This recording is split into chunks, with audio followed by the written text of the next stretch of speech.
আল্লাহ গো আল্লাহ। কি হয়েছে তোমার মা? আল্লাহ তুমি কাঁদতেছো কেন? আপনারা কি? মা কি হয়েছে?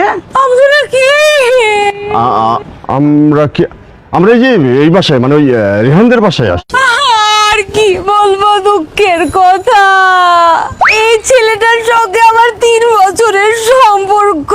3 বছরের সম্পর্ক খালা, ও খালা, এই ছেলের সাথে আমার 3টা বছরের সম্পর্ক।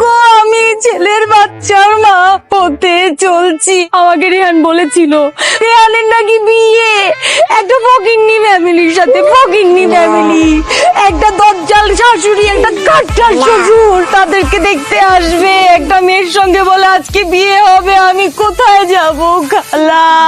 লিখে বিয়ে না? আমার তো এই কিছু ছেলের সঙ্গে করার বিয়ে ঠিক করেছো তুমি? নাই। দেখাচ্ছি মজা আমি তো। আল্লাহ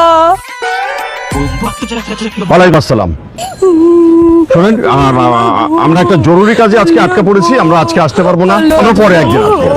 পরে আমরা সময় হলে আপনাদেরকে জানাবো আমরা কবে আসবো। জি আচ্ছা, ঠিক আছে, আসসালাম। আমার দোষ্ট কেউ হা করে কি দেখছো? চলো। খালা দোয়া করেন, খালা আমার জন্য দোয়া করেন খালা।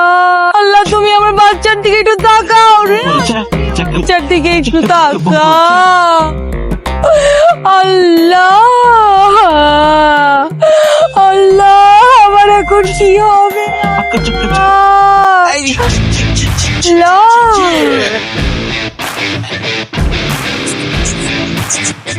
লা লা লা লা লা লা লা লা লা লা লা লা লা।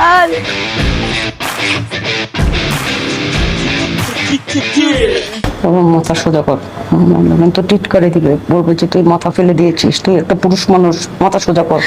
মানে আপা থাক বাবা, এত মন খারাপ করো না আপা, এত মন খারাপ করেন না। হ্যাঁ, এরকম কত দুর্ঘটনা ঘটে আপনি জানেন। আমি তো এরকমও জানি যে বিয়ের আসরে বসে বিয়ে ভেঙে যায়।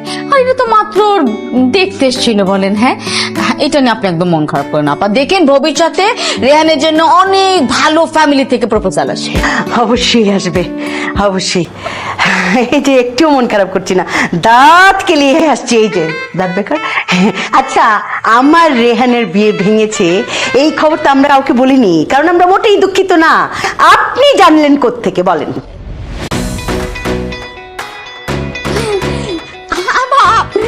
কি যে বলেন না, এইসব কথা কি কোনোদিন চাপা দিয়ে রাখা যায়?